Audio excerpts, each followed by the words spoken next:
আমার কেক পাড়ি দিল শ্রীরামপুর থেকে সেই সুদূর টাকি।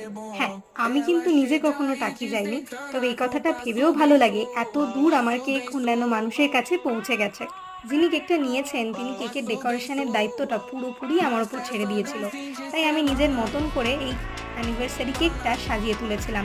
পরের দিন যেহেতু ভাইয়ের পরীক্ষা ছিল, তাই ভাইকে একেবারেই ডাকার সাহস পাইনি, নিজেই যেটুকু নিজের হাতে পেরেছি সাজিয়েছি।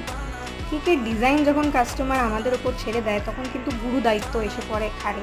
কারণ কেকটাকে আমাদের মনের মতন করে সাজানোর থেকেও বেশি কাস্টমারের যাতে পছন্দ হয় সেই কথাটা মাথায় রাখতে হয়। আমি যতটা পেরেছিলাম নিজের মনের মতন করে কিছু জিপসি ফ্লাওয়ার, কিছু আর্টিফিশিয়াল এবং কিছু রিয়েল ফ্লাওয়ার্স দিয়ে সাজিয়েছিলাম, যাতে কেকটা দেখতে ভালো লাগে। নিচের টায়ারটা ছিল চকলেট ফ্লেভারের আর উপরের টায়ারটা ছিল ম্যাঙ্গো ফ্লেভারের। কেকের উপরে কাস্টমার এই মেসেজটা লিখে দিতে বলেছিল, তো সেটাও লিখে দিয়েছিলাম। এই হলো কেকটার ফুল লুক।